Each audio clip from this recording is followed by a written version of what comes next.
Hey everybody, welcome back to this issue of Staffing Monthly as we are tackling the most pressing challenge that staffing agencies are facing today, and that is the candidate shortage. Where has everybody gone?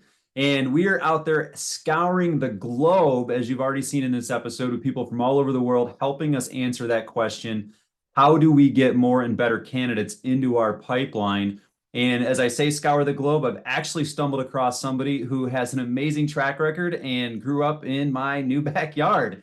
This is Russell Liebowitz. He is the founder of Recruitemy, which we're going to talk a little bit about that in a second, but he is of the industry, 25 years plus, and he's actually grown multiple successful staffing organizations, including an amazing success story, scaling one super quick in 7 months to multiple $1 million revenue, 50 headcount out, and just being a really awesome operation. And now with Recruitemy, he actually focuses on teaching staffing agency leaders, owners, either how to scale their current system if they've been stuck a little bit, or how to take someone that might be wanting to start out brand new and build the foundational systems that they need in place to get candidates, to get clients, and really the whole operation to really to scale and grow. And obviously, we're going to dig into the recruiting piece of that today. But Russell, glad to have you here, man. Thanks for joining us. Yeah, Dan, thanks so much. I'm so pumped to be here and talk about the candidate sourcing topic. And thanks for that wonderful intro. Yeah, ready to rock and roll. Awesome, man. So again, as you know, you're of this industry. Every recruiter I talk to is like, we don't need more orders right now. We need more candidates. Where's everybody gone? Indeed is doing some weird things with how they're allowing agencies to use their platform. Facebook is kind of doing some things. So it's like, not only is there a candidate shortage, but it's getting a little bit different to use the tools that we've grown accustomed to. So I'm out there trying to answer the question, and I'm going to pose to you, how does a recruiter get more and better candidates in their pipeline? So how do you do that? Yeah, absolutely. So I think people get hung up on tools and, if there's a new shiny tool out there for candidate sourcing or recruiting, and really there's not, right? We all pretty much know the tools, right? You have Indeed, ZipRecruiter, Career Builder Monster, LinkedIn, and these tools are phenomenal tools. And it's not to get away from them. It's like, hey, maybe I'm not using them the right way. And so that's what I'm a believer in, is really educating yourself on how to use LinkedIn in the most effective way to get those, what I call A player candidates, the passive job seekers that are always the best candidates to present to your clients.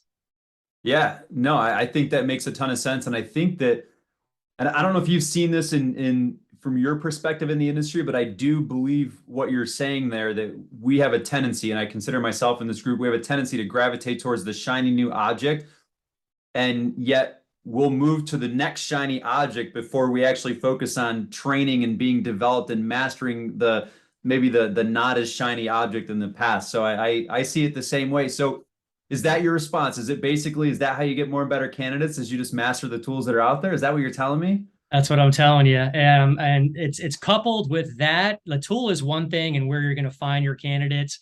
And I talk to recruiters and prospective recruiters who want to start their own recruiting agencies all week long. I actually just had a demo before I jumped on here.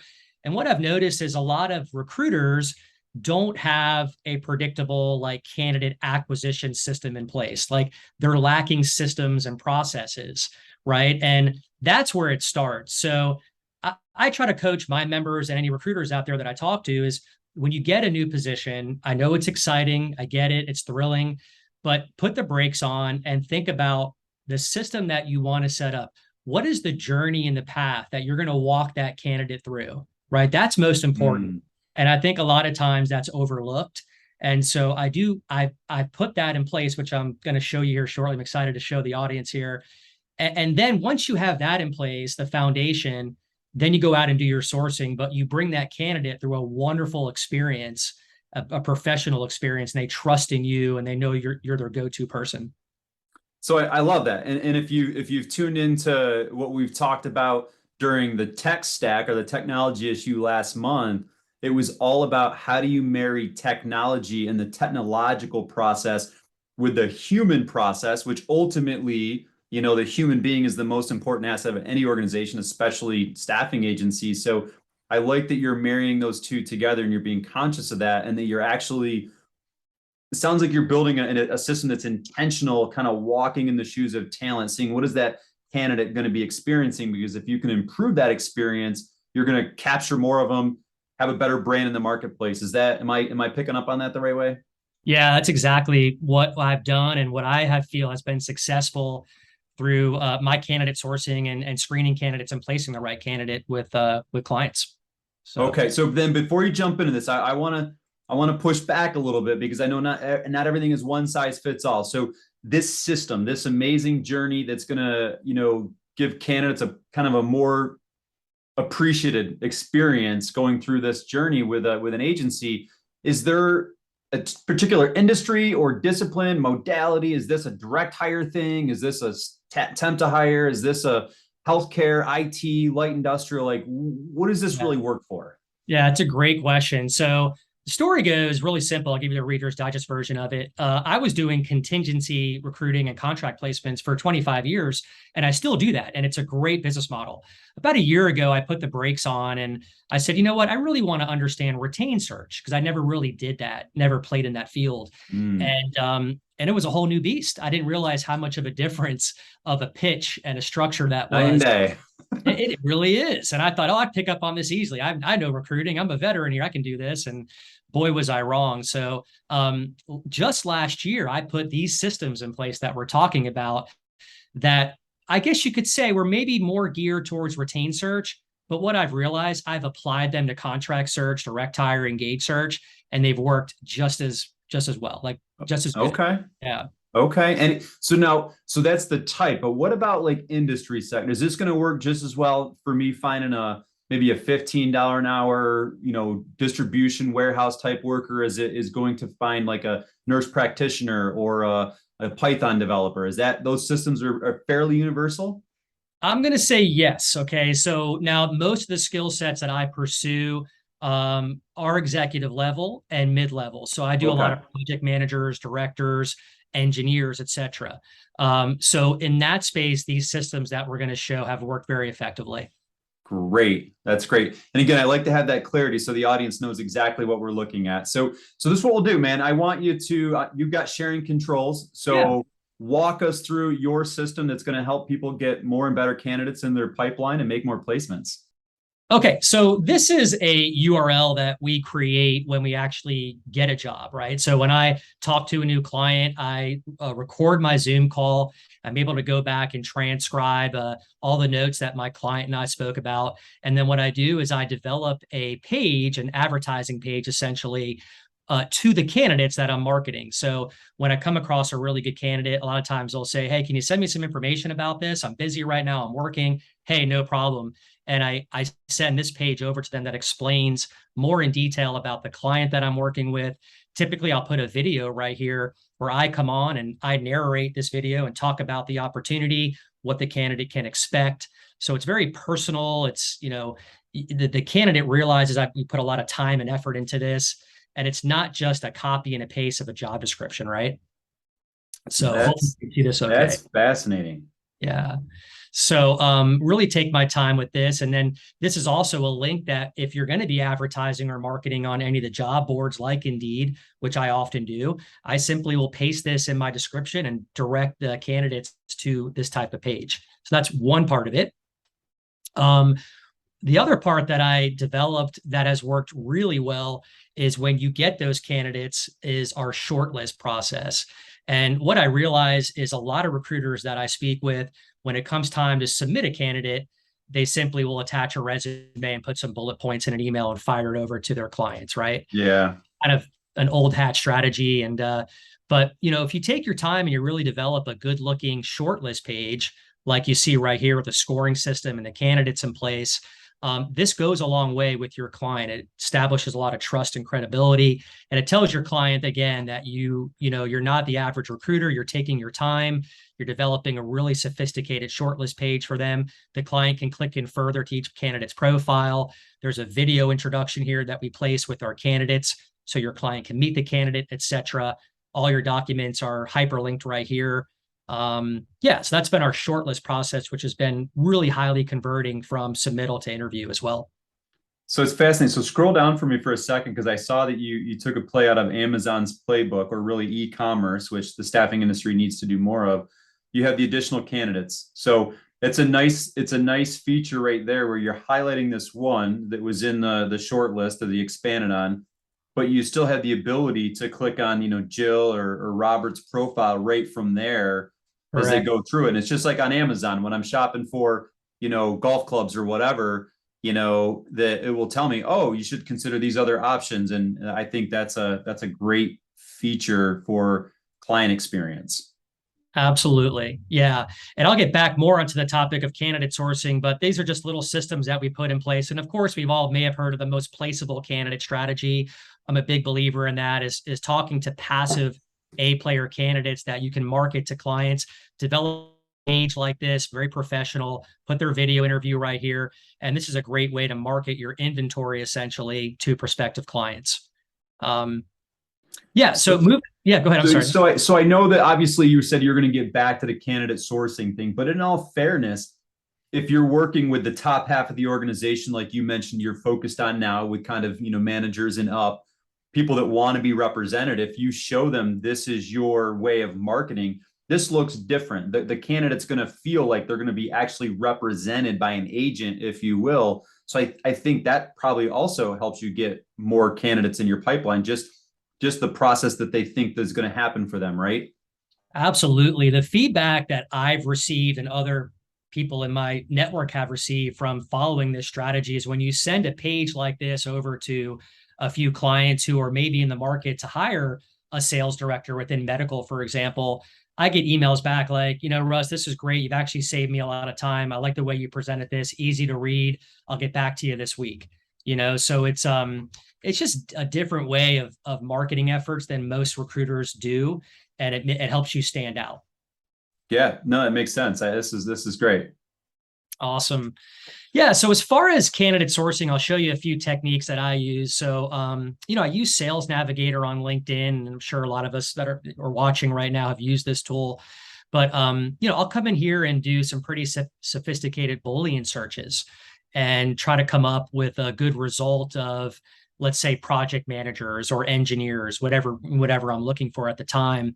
And we've developed a tool that allows us to market and scale to a list of 500, 1,000, 2,000 of these candidates versus coming into LinkedIn and manually having to connect with them and manually sending them a DM. Um, Okay, so let me push back on it because there's a lot of those tools out there, and LinkedIn is always kind of pivoting a little bit, maybe we'll call it, to try to keep an authentic platform going. So how do you get around your daily message limitations or throttling that LinkedIn has, or the in-mail restrictions or limitations? Like how do you get around that kind of stuff? Because I know LinkedIn doesn't want to have bots doing the work. They want to have it be as human as possible. So yeah, I think that's a big one for our users to see. Absolutely. And it's a great point, and it's actually a responsible conversation that we're having because, I've used the automation tools for a few years and had a lot of success with them. But my guideline right now is if you do receive an email from LinkedIn, which many people have, where it's almost like a warning or a slap in the hand, it's time to stop using these tools. Yeah. And that's my strong opinion on that. So, but until you receive that message, it has been safe to use these tools. I've never seen anyone get permanently banned from LinkedIn on the first warning. So that's been my experience. That's fair. That's a great point. Yeah. So to go further into that, we've set up the parameters and the safeguards back here to where you can, simply click back the amount of invites that you want to send every day. So as we all know, you get about 20 a day. So we try to be very conservative and bring this number back to maybe, between 10 and 16, right? So this is an example of how conservative we can be within the settings tool of this tool as it relates to LinkedIn. Yeah. Is there, does this tool have the ability, like if you send out an invitation to connect, and sometimes they sit dormant or people aren't active on LinkedIn and they don't respond right away, or they don't accept it, can you actually rescind that invitation to again make it seem like you're an authentic person and being prudent in managing your network on LinkedIn. Is that a functionality that you have? Yeah, another great question. So we do have that functionality here where if your number of pending invitation exceeds a certain level, and you can just set this the way you want it, it will automatically delete those or rescind those The invitations out. oldest one's got it. Okay. Yeah, so that saves you a ton of time as well versus manually having to go in there and do it one by one. It Yeah. does. Is there a special 954? Is there something special about 954? Yeah, so all the research I've done and the surveys that I've taken has shown that 1100 seems to be the magic number of when you'll get a message from LinkedIn. And so I like to be conservative and take that number back. I don't want to get near that number too much. So that's why we put it around there. All Yeah, right. All right. Okay. absolutely. And since we're back here, you have ways of putting companies that maybe you have existing companies or clients that you work with or candidates that you work with, or maybe there's been some candidates that haven't worked out too well. You can put them back here and they will not be contacted in your campaigns that you send out to. Okay. That's good to know. Yeah. So you simply come in and you create your new campaign, and you would, in that instance, select Sales Navigator, paste your result URL there, hit next, and then your campaign is up and running. And you have, let's say 1,000 really good targeted candidates back here that you can start sending out, a sequence of messages, maybe in mails, for example.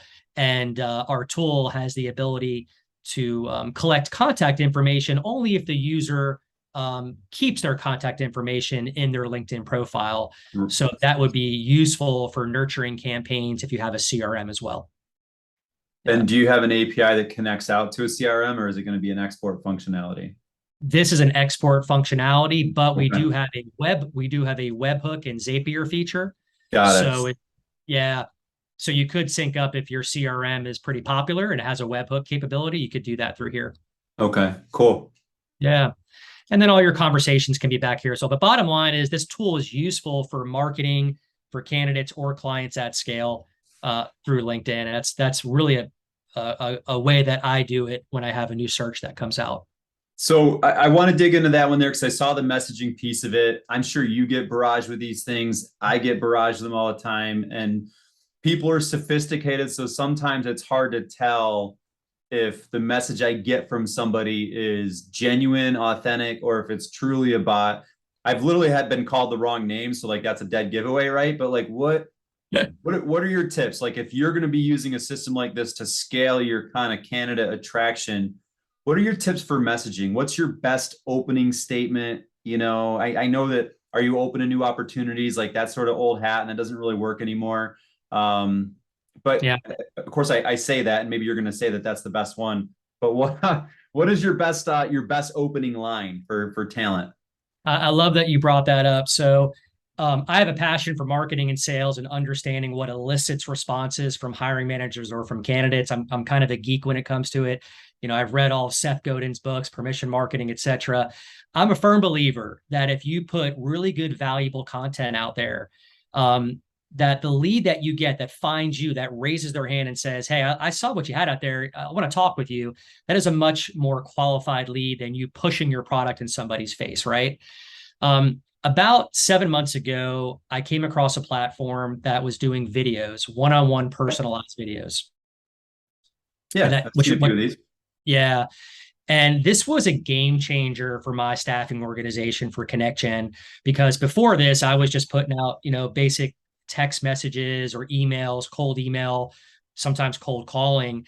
And when I incorporated the idea of putting a one-on-one video message. So my system right now is if I prospect to a candidate using that tool I just showed you, Leadcast, a message will go out, "Hey, let's connect." They become a first degree connection. I do not set up a canned automated message next. Okay. I do believe in manual personalization when it comes to outreach in a big way.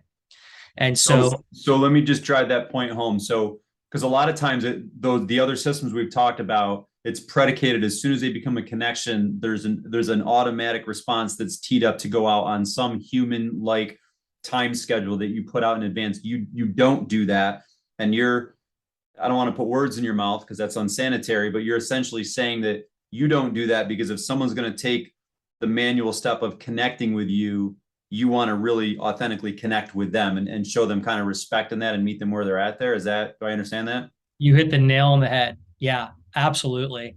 And because to your point, these third-party automation tools that I just showed that you see, they serve a purpose, but they've been around now for a few years. It's not the best kept secret anymore. And people can smell a canned automated message from a mile away, and they tend not to respond to you, right? I think we've all had that experience. Yeah. Yeah. So yeah, I like to come on in these videos. And when you click on the link through LinkedIn, when they become a first degree connection, there's a way where you're animated and you're waving and it's their name below. So it's nearly impossible to not want to open that message and see who the heck is this person talking to me. And then you talk to them and you say the person's name. Hey, Dan, Russell Liebowitz here. I saw that we just recently connected on LinkedIn as first degree connections, right? And Dan, here's the biggest problem that I solve for you. And you go into that under a minute. And what I've noticed, if done the right way and delivered the right way, these video messages have elicited a 90% open rate and sometimes a 20 to 30% reply rate with candidate sourcing and client marketing. So in a second, I want to make a comment, but in a second, I'm going to ask you to kind of be a little bit more specific on what you're saying in these videos to get that 90% open and 20 to 30% reply rate. But one thing is just I saw this happen to me the other day, and I want to point this out as a best practice of what not to do. Maybe we'll call it a worst practice. I had someone prospect me on LinkedIn, and I'm assuming by the profile that it was a woman that prospected me and said, "Hey, our CEO just put together this great video. Can I send it to you?" And I was just like, and I felt like it was a bit spammy and maybe canned and bot, right? But I'm like, sure, yeah, go ahead. And provided the email. And then I get it, but the email that comes over next doesn't come from that person. It comes from somebody else. And it was actually just a personal Hotmail email address. And when I saw it, and it was a Loom video, which we all know Loom's great. Like you can play it kind of in within the inbox. It just seemed cut and pasted to me. Like they just took a screenshot and then put it in there and maybe put a hyperlink. And it was just the whole theme seemed disconnected. Like I got prospected by one person, gave my email address to that person, and then somebody else for a different name emailed me what didn't seem like it was aligned. So I feel like I felt the alarms go up, spam, and I just didn't engage. I just blocked and moved on. So, but I want you to tell me, like, what are you saying in these videos specifically? I know you said, but your name and what you do and great to connect, and then what you can do for them in under a minute. Like that's a lot, especially on a recruitment thing. So if you're trying to get candidates, so show me specifically here. It's interesting you brought that story up. I received the same exact message that you just described. Really? Yes. Yeah. Russell, here a connection. Sorry. Let me pause that. Yeah, the same one. You described it exactly how I got it. I didn't go as far as replying, so it's interesting you brought that up. Yeah. Yeah, that's funny. That's funny. Yeah. So my pitch, I've got it so rehearsed because I do 10 or 12 of these a day. That's like my disciplinary action for outreaches. I love doing them. For me, I don't want to sit here and make 100 cold calls a day. So I have no problem spending 45 minutes shooting 10 to 12 videos, Yeah. When your prospect gets it, they come to essentially your branded video page, and you can even put like wallpaper behind here to dress it up a little bit if you'd like. And you've got your automated calendar down here if I'm to book with you. So I think of like really three things, and I kind of equate this to the golf swing, right? So if anyone's a golfer out there, you can get really complicated if you have too many swing thoughts in your head and shank the ball left or right. So when I do these videos, I think of three things. I think of, okay, this person's going to want to know who I am and why I'm reaching out to them. So that's when I come on. Hey, Dan, Russell Liebowitz with Connection. I see that we're recently first degree connections, right? That solves that mystery. Number two, what is the biggest problem I'm going to solve for them? Like that's all they care about right now. Like, what's in it for me? Yeah. Yeah. What's in it for me? So, hey, we're really good at discovering and securing A-player candidates for key functional leadership roles. And by the way we do that is we roll up our sleeves, we call into companies that may be in your space, and we build relationships with the elusive 10% of employees who are meeting and exceeding company objectives year over year. That's how I pitch it, right? So there's some value there. You get the manager thinking, who are these candidates? I want to see them. So that's on the client side, right? On the candidate side, you can juice it up with what the job is all about, why they want to work with this company, what makes this company different. So those are my messages for the candidate sourcing side.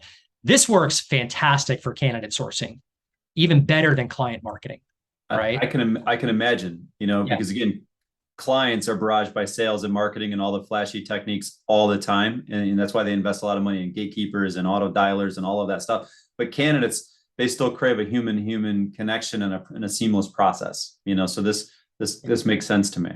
Yeah, and the feedback that I've received from candidates when I send these videos out through email or through LinkedIn and even through Facebook, it works on Facebook.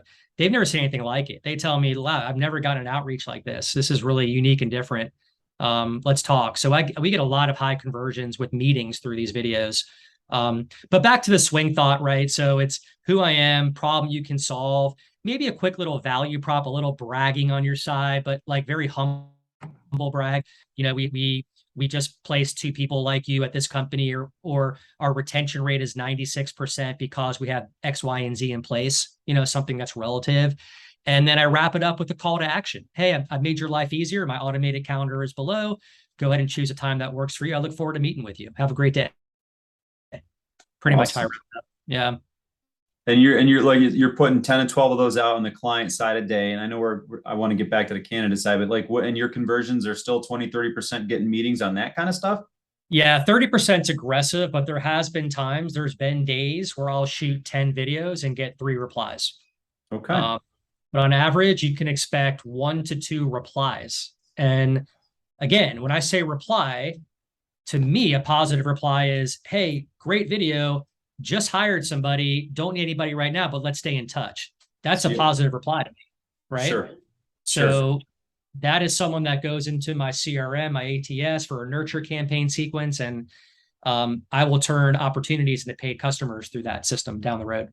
Yeah. Yeah, no, that makes a ton of sense. Okay. So back to the candidate side. So I know we set the table of kind of your methodology for using this, but I am thinking about a lot of our viewers out there that do production recruiting, kind of the heart of staffing, where they have clients that say, I need 8 of these people, or I need 6 of these people. Like, how do you think you could scale this type of system for that? Like, what do you think your upper limit? Obviously, you're like a superhero in this, but what do you think your upper limit is if you were going to focus on just this method for sourcing, of how many candidate, videos you could send out a day to fill the pipeline?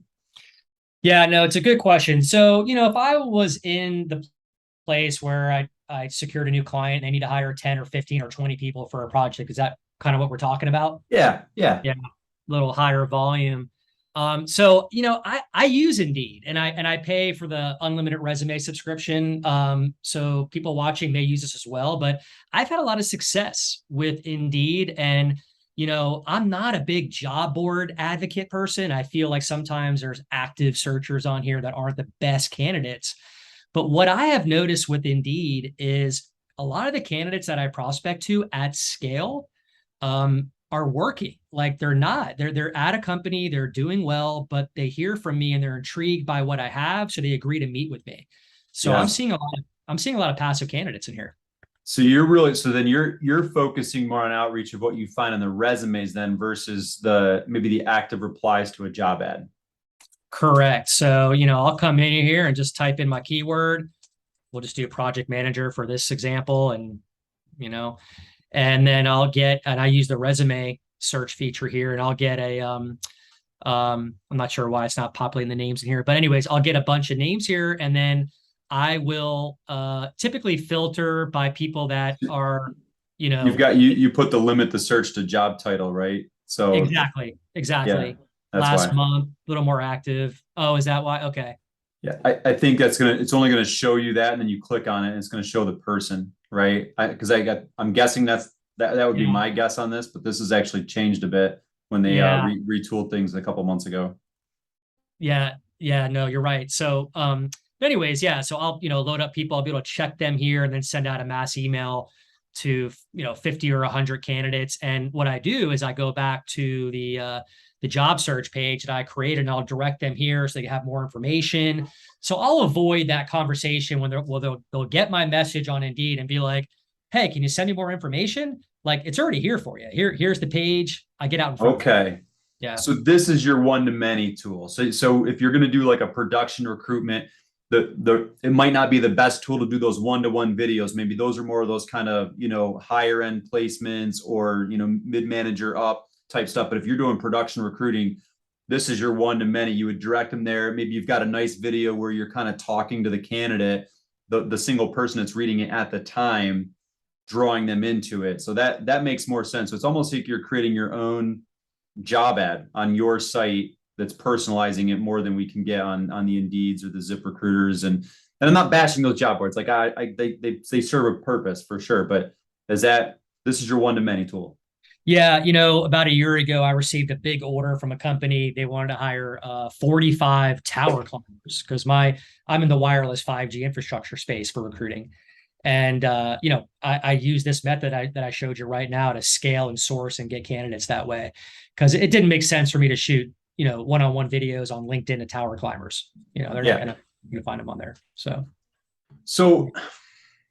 do you ever have the ability, like, let's say you have if you're in that space and you're working to recruit for a particular company, have you ever added maybe a second video that just talks about the company? Maybe you work with someone out there like an Elena Valentine that does like company recruitment videos, and where you basically say, hey, this is what it's like. And it's a nice promo shot, but it's all about kind of the culture and why people should work there.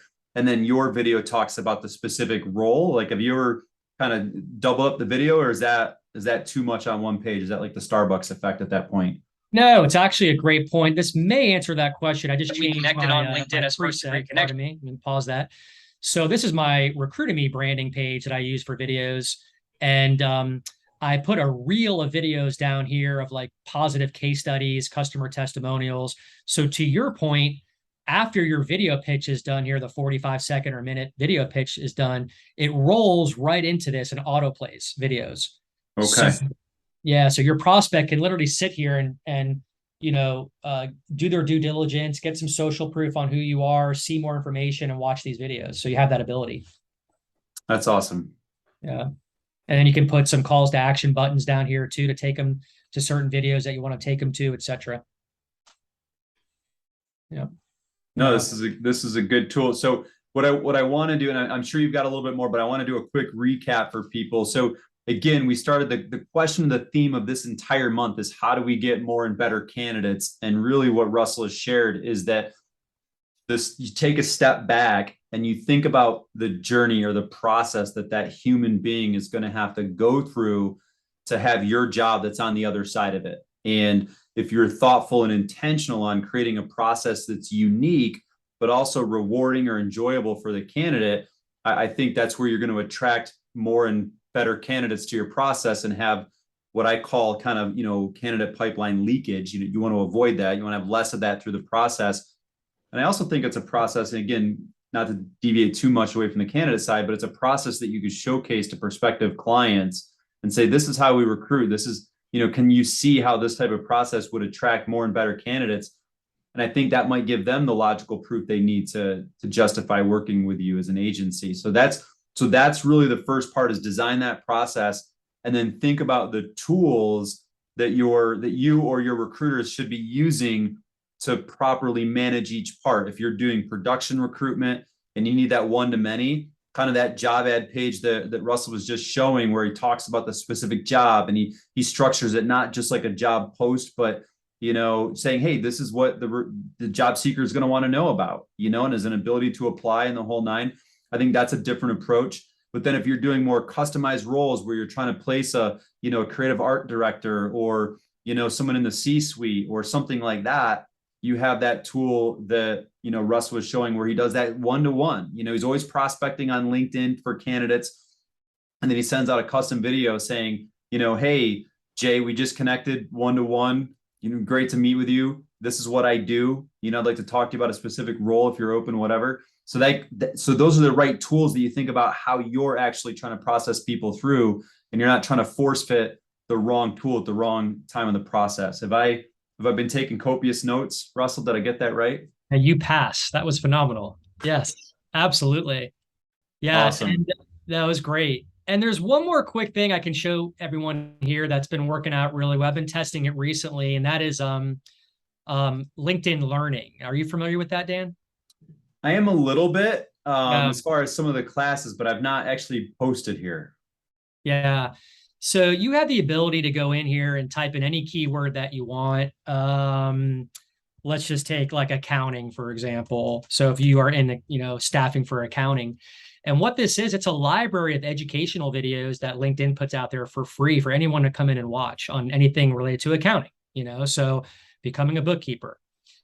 And I've been sourcing candidates and clients through this method. And what you do is you click further into the tutorial, you click one of these, let's say QuickBooks Online Essential Training, for example, Running a business pause it. But here's the beauty of it. Over 2,000 people have liked this video. Okay. Here's all your leads, right? Yeah. Oh, Let's, Russell, dropping knowledge, man. let's I'm not gonna lie. This is new to me. yeah, I've yeah. not deployed this tactic. You heard it here first, Sapping Monthly. This is great. Keep going, Yeah. man. So I've been going through, I mean, look at this, CEOs, there's so many amazing leads here that you can go through, start connecting with, start saying, hey, I saw that you watched the QuickBooks or you like the QuickBooks Online Essential Training back there in LinkedIn Learning. I thought this, what did you think? And just start a dialogue.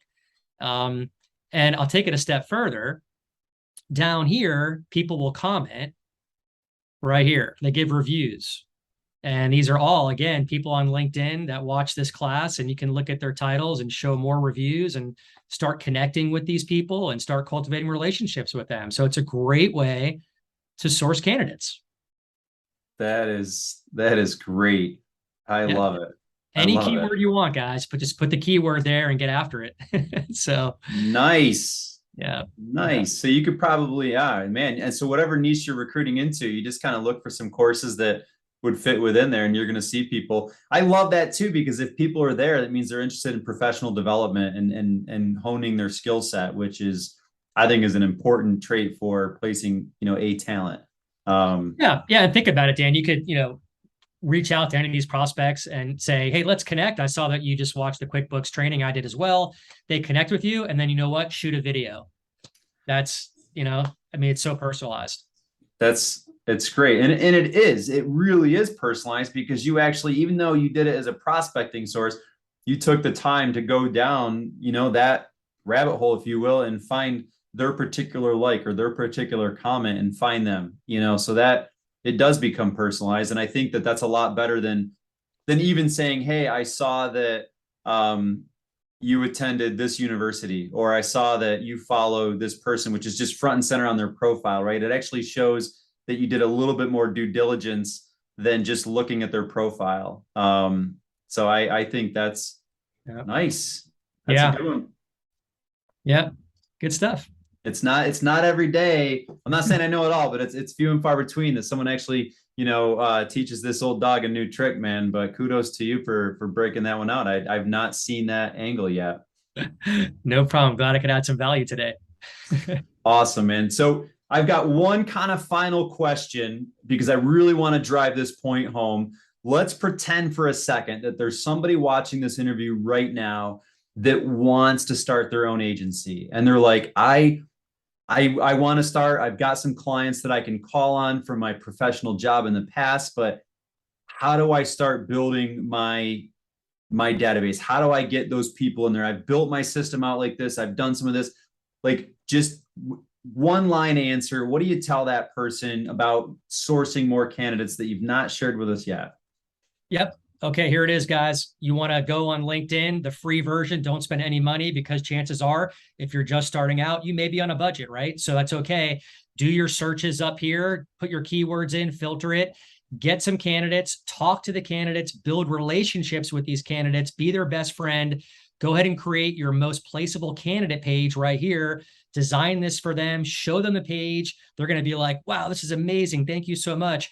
And then jump back onto LinkedIn and start marketing this NPC page to all of your potential clients or the clients that you currently know about. that is the best way to get your staffing company off the ground in the first 1, 3, 4 months. Build a sustainable candidate pipeline, because I believe the candidates come first if you're going to start a recruiting company.